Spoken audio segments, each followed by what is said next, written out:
신선한 아이템으로 창업에 도전하는 청년들이 늘고 있는데요.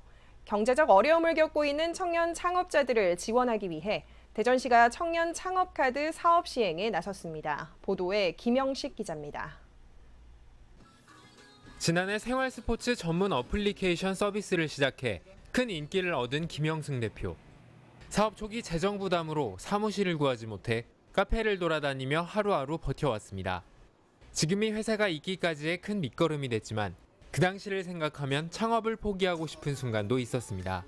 저희는 거의 한 4개월, 5개월 정도를 돈 한 푼 없이 그냥 카페에서 만나서 계속 밤낮 없이 일을 했어요. 근데 그런 과정을 생각을 해보면 정말로 사실 필요한 건 돈이 맞습니다. 돈이 맞고 학생 창업가인 이지영 대표도 지난해 창업을 시작했습니다. 쿠키와 제과 등 디저트를 판매하고 있는 이 대표는 학교 창업존 내 기업들 중 매출 상위권을 달릴 만큼 높은 호응을 얻고 있습니다. 하지만 이 대표 역시 사업 초기 자금의 벽에 부딪혀 어려움을 겪어왔습니다. 저희가 대학생 창업이다 보니까 가장 큰 취약점은 자본금이 없다라는 점이었습니다. 그렇게 큰 자본이 없이 시작하다 보니까 저희가 모든 것을 처음부터 끝까지 저희가 다 진행하는 부분에 대해서 많이 어려웠었고 2018년 기준 대전시 청년 창업자는 18,000여 명. 자금 문제의 경우 사업 초기 청년 창업가들의 가장 큰 고민이자 부담으로 다가오고 있습니다. 이 같은 청년 창업가들의 경제적 어려움을 지원하기 위해 대전시가 청년 창업 지원카드 대상자 모집에 나섰습니다. 수익 구조가 불안정한 초기 창업가들의 생존율을 높이기 위해 작년 전국에서 처음 시작한 청년 창업 지원카드 사업. 기존 사업비 중심의 지원에서 벗어나 교통비나 홍보비, 식비와 같은 간접 비용을 제공해줘 부담을 완화한다는 계획입니다. 창업 지원카드처럼 교통비, 홍보비, 식비 같은 간접 비용, 말하자면 생활비를 지원해주는 사업은 저희가 처음이고요.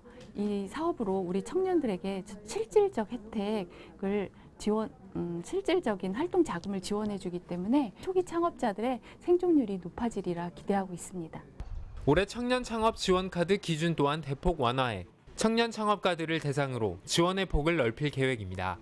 기존 대전시에 6개월 이상 거주해야 했던 조건을 신청일 현재 대전시 거주로 바꾸는 등 지원금도 180만 원에서 300만 원으로 늘렸습니다. 이번 접수하는 부분부터 많이 달라졌는데요. 기존에 대전시에 6개월 이상 거주해야 했던 조건을 신청일 현재 대전시 거주로 창업 후 6개월 이상 3년 이내에 연매출 1억 원 이하의 매출 조건에서 창업 후 3년 이내에 연매출 2억 원 이하로 각각 자격 요건을 대폭 완화하였습니다.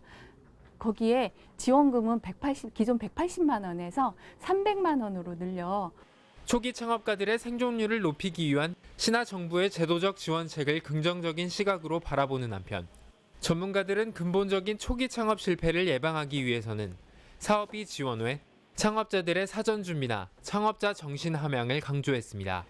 창업에 필요한 3대 요소는 크게 인력, 자금, 기술이며 시장, 제도, 규제, 인식 등의 환경 요소가 변수로 작용하는 경우가 많습니다. 특히 초기 학생 창업의 경우는 이와 같은 요소가 부족하거나 제한이 있어서 좌절하는 경우가 많은데요. 창업 전에 고객 니즈의 파악, 사업 아이템의 검증, 그리고 확실한 고객 타겟팅 등의 사전 준비가 중요합니다. 특히 사업을 왜 하고자 하는지에 대한 자기만의 창업자 정신 함양이 무엇보다 중요하다 하겠습니다. 지역 청년 창업자들의 정책 제안으로 시작된 청년 창업 지원 카드 사업. 청년 창업 생존율을 높이기 위한 지자체의 지원과 함께 창업을 꿈꾸는 초기 창업가들의 노력 또한 필요해 보입니다. CNB 뉴스 김영식입니다.